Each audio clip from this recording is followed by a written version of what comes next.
मथुरा में हिंसा हो रही थी, लेकिन सांसद हेमा मालिनी को इसकी खबर नहीं थी। हेमा मालिनी ने खुद ट्वीट कर यह बात बताई। हेमा मालिनी ने लिखा कि वो अभी मुंबई से लौटी और उन्हें हिंसा की खबर मिली। हेमा मालिनी ने यह ट्वीट आज सुबह 11:58 पर किया। हेमा मालिनी मुंबई में एक शूटिंग कर रही हैं और उन्होंने कहा कि अगर जरूरत पड़ी तो वो मथुरा जाएंगी। इसके पहले हेमा मालिनी ने शूटिंग की फोटो भी अपलोड की थी। बाद में विवाद बढ़ने पर ट्वीट डिलीट कर दिए। सूत्रों के मुताबिक बीजेपी हेमा मालिनी के फिल्म शूटिंग वाले ट्वीट से नाराज है। हेमा मालिनी को पार्टी की तरफ से इस ट्वीट को डिलीट करने के लिए कहा गया, जिसके बाद हेमा मालिनी ने फिल्म शूटिंग के ट्वीट डिलीट किए और मथुरा हिंसा की जानकारी ट्वीट की।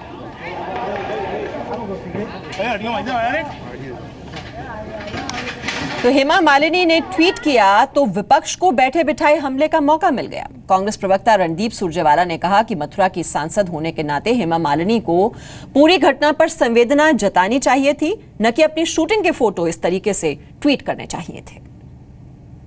हेमा मालिनी जी अपनी फिल्म को प्रमोट तो कर रही हैं, पर 21 लोगों की जानें गई हैं उनके संसदीय क्षेत्र में। वो इतनी निर्दयी बन गई हैं कि उनके बारे में संवेदना के 2 शब्द भी नहीं कह पाई। अपने इलाके के प्रति संवेदना किसी भी चुने हुए प्रतिनिधि की पहली जिम्मेवारी है। उन्हें चाहिए कि मौके पर हो सके तो जाएं।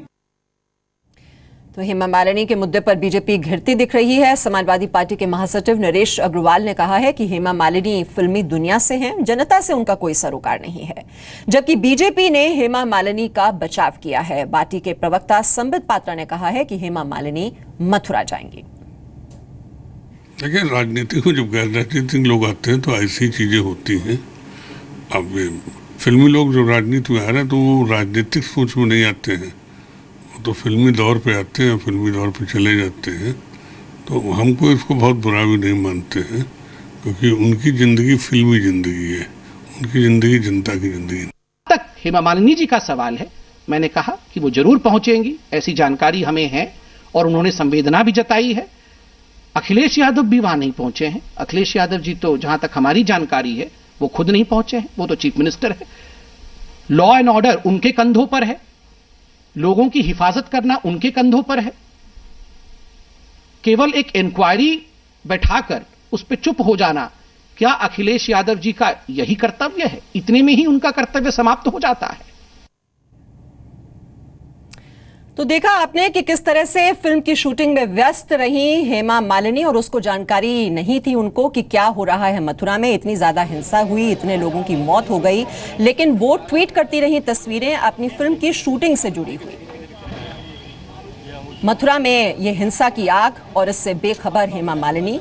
अपने संसदीय क्षेत्र को किस तरीके से उन्होंने नजरअंदाज किया, जिस वक्त उन्हें अपने संसदीय क्षेत्र में लोगों के बीच होना चाहिए था, जब वहां पर इतनी ज्यादा हिंसा हो रही थी, इतने लोगों की मौत हो चुकी थी, लेकिन वो फिल्म शूटिंग से जुड़ी अपनी तस्वीरें ट्वीट करती रही। और उसके बाद पार्टी की ओर से जब इस पर नाराजगी जताई गई और पार्टी के निर्देश पर ये ट्वीट बाद में डिलीट कर दिए गए। और इसी को लेकर अब सियासत भी गर्म होती दिखाई दे रही है और लगातार सोशल मीडिया पर, ट्विटर पर उनके इन ट्वीट्स को लेकर बहस छिड़ी रही कि वो अपने संसदीय क्षेत्र को किस तरीके से नजरअंदाज कर रही हैं।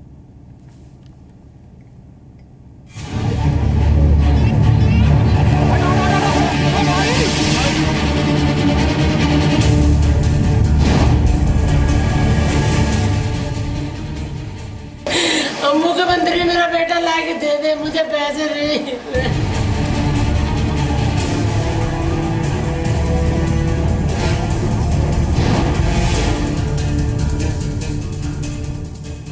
भारत में जिस पेट्रोल है जो 1 रुपये में 40 लीटर मिले, डीजल 1 रुपये में 60 लीटर मिले, इस तरह की इनकी अजीब तरह की अटपटी मांग थी।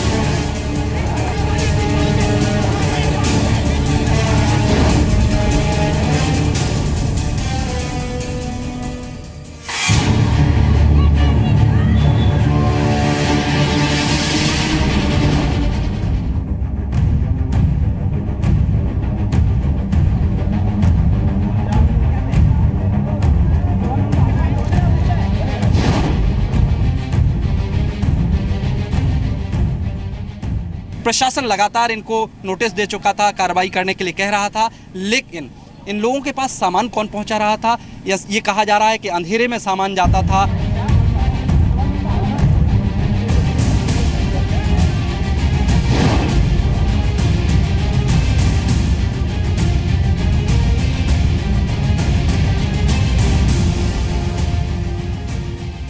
आपकी लगभग कितनी में जो आपकी बोली लगती थी फलों की, लगभग कितनी आमदनी सालाना की? करीब 6 से 7 लाख रुपए। और वही आमदनी इनकी 2 साल से हो गई? जी सर, जी सर।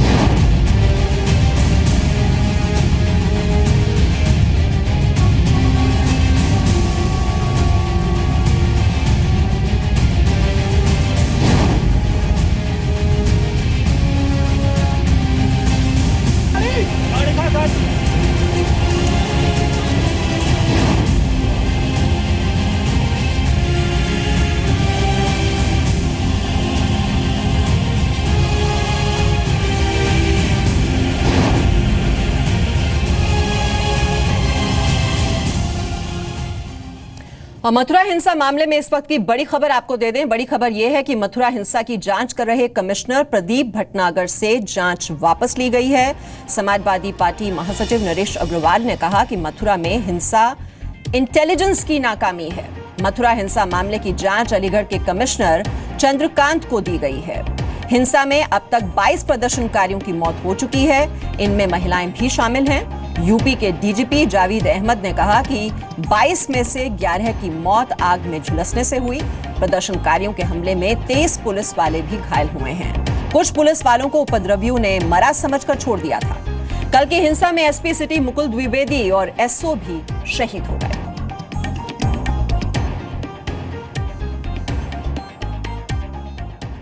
कुल मिलाकर 22 उपद्रवी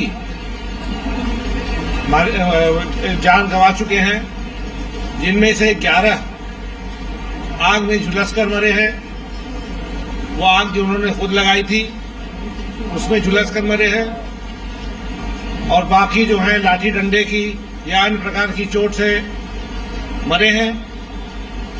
उनमें से एक महिला है, बाकी पुरुष है। और हिंसा के बाद पुलिस कार्रवाई से बचने के लिए वहां उपद्रवियों ने झोपड़ियों में आग भी लगा दी, जिससे कई धमाके हुए। उपद्रवियों द्वारा भागते समय आग लगा दी गई, जिससे उन झोपड़ियों में विस्फोट हुए। इसकी आवाज दूर दूर तक मथुरा वालों ने सुनी। शाम तक पूरे इलाके को खाली करा लिया गया, और अब जो है जवाहर बाग पूरी तरह से साफ हो गया है। सारे उपद्रवी वहां से हटाए जा चुके हैं। उत्तर प्रदेश में समाजवादी पार्टी की सरकार है, अखिलेश यादव मुख्यमंत्री हैं, लेकिन समाजवादी पार्टी ही मथुरा मामले को लेकर राज्य की खुफिया एजेंसियों को नाकाम बता रही है। पार्टी के महासचिव नरेश अग्रवाल का कहना है कि मथुरा मामले में इंटेलिजेंस फेल रहा। मथुरा में हुई हिंसा मामले में यूपी सरकार के एक एसपी सिटी और एक एसओ शहीद हो गए हैं। हमारे साथ बातचीत करने के लिए मौजूद हैं समाजवादी पार्टी के राष्ट्रीय महासचिव नरेश अग्रवाल। नरेश जी, जिस तरीके से मथुरा में ये हिंसा हुई, बहुत ज़बरदस्त हिंसा थी। अंदर से गोले फेंके गए, हथियारों से कारतूसें चलाई गई, लाठी डंडे फेंके गए पुलिस वालों पर। आखिर चूक कहाँ पर हुई? क्या राज्य सरकार की ये फेल्योर नहीं है? देखिए, पहले तो जिस तरीके से उन लोगों ने अटैक किया, हम उसकी निंदा करते हैं। दूसरी तरफ कहीं ना कहीं इंटेलिजेंस का फेलियर भी हम मानते हैं। शायद इंटेलिजेंस को इस तरीके की सूचना नहीं थी पे गोला बारूद, बारूदी सुरंग, AK-47 है, नहीं तो पुलिस पूरी तैयारी से जाती। पुलिस तो सिर्फ उन्हें समझाने गई थी, लेकिन उन्होंने एकदम अटैक कर दिया, जिसकी वजह से ये हुआ। हमारे लोग शहीद हुए हैं। लेकिन उसके बाद जो सरकार ने कार्रवाई करी वो पूर्ण रूप से सही है, और जो लोग इनके दोषी हैं उन सब पे सरकार को कड़ी से कड़ी धाराएं लगानी चाहिए। इससे पहले एक तहसील पर भी उन्होंने हमला बोला था। उस वक्त सरकार क्या कर रही थी? आखिर अब तक 2 साल तक सरकार क्यों चुप रही रामवृक्ष यादव के मुद्दे पर? लेकिन सरकार निरंतर उनसे वार्ता कर रही थी। हम सोचे तो वार्ता के जरिए हल निकल जाए, वो लोग चले जाएं। कभी वो आते थे, कभी नहीं आते थे। इसी वार्ता के दौर में इतना समय लग गया। हम नहीं चाहते तो कोई कड़ी कार्रवाई करे, नहीं तो फिर आप ही लोगों को कहने का मौका मिलता है कि पुलिस ने बड़ी एक्शन ले लिया। आज कम से कम आपने देख लिया कि किस तरीके से उन लोगों ने पुलिस पर अटैक किया। तो हम शांत तरीके से इसको समझाना चाहते थे, लेकिन जब वो हिंसा पर उतर आए तो सरकार ने उनके खिलाफ कार्रवाई की। नरेश अग्रवाल जी, खबरें ये भी आ रही हैं कि डीएम एसएसपी के बीच सही तालमेल नहीं था। डीएम चाहते थे कि कार्रवाई कुछ एक आध दिन बाद हो और पुलिस कुछ पहले चाहती थी, तो क्या तालमेल की भी कमी रही? ऐसा कुछ नहीं है, सब एक साथ मिलके हुआ और सबके नॉलेज में सब चीज़ें थी और सबकी राय एक थी। नरेश अग्रवाल जी, बीजेपी ने क्या बीजेपी कह रही है कि राज्य सरकार कानून व्यवस्था के मुद्दे पर फेल है, और आपके ही राज्य में जिस तरीके से घटना हो रही तो कानून व्यवस्था पर भी सवाल खड़े हो रहे हैं। अब छत्तीसगढ़ में तो तमाम कांग्रेसी मार दिए गए आतंकवादियों में, तो वहाँ की सरकार से भी बीजेपी को इस्तीफा मांगना चाहिए। मध्य प्रदेश में व्यापम का इतना बड़ा घोटाला हो गया, वहाँ की भी सरकार से बीजेपी को इस्तीफा मांगना चाहिए। तो वहाँ नहीं इस्तीफा मांगेंगे, उत्तर प्रदेश में मांगेंगे।